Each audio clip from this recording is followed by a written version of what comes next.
बिस्मिल्लाहिर्रहमानिर्रहीम। एक पब्लिक पोल और सर्वे का मुकम्मल रिज़ल्ट आज की इस वीडियो में आप लोगों को बताऊंगा और ये भी बताऊंगा कि इस पब्लिक पोल के सर्वे के रिज़ल्ट के मुताबिक कौन सा लीडर कितना ज़्यादा मकबूल हुआ है और किसकी मकबूलियत में कमी वाक़या हुई है।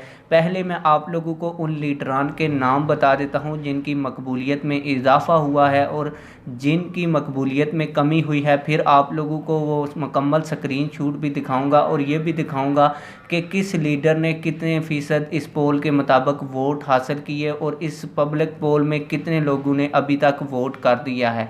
आप लोगों को बताता चलूँ कि इस पब्लिक पोल के मुताबिक साद रिजवी साहब की मकबूलियत में बेपनाह इजाफ़ा हुआ है और वहीं पे इमरान खान साहब की जो मकबूलियत है वो अपनी जगह के ऊपर कायम है।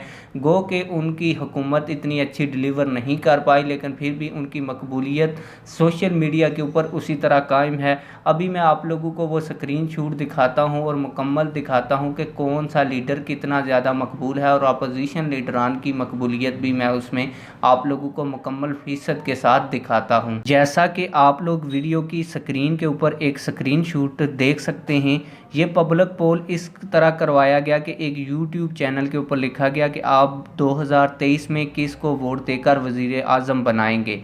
तो इसमें वज़ीर आज़म इमरान खान साहब को 38% लोगों ने वोट किया, साद रिजवी साहब को 48% लोगों ने वोट किया, नवाज़ शरीफ और शहबाज शरीफ को सिर्फ 11% लोगों ने वोट दिया, बिलावल भुट्टो को 1% और सिराजुल हक को भी 1% और इसी तरह मौलाना फजलुर रहमान साहब को भी 1% लोगों ने वोट दिया। और आप लोगों को बताता चलूँ कि इस पब्लिक पोल में 4 घंटे गुजरने के बाद तकरीबन 2300 लोगों ने अभी तक वोट डाल दिया है। आप लोगों की इस हवाले से क्या राय है, कमेंट सेक्शन में अपनी राय का ज़रूर इजहार करें। मिलते हैं किसी और वीडियो में। अल्लाह हाफिज़।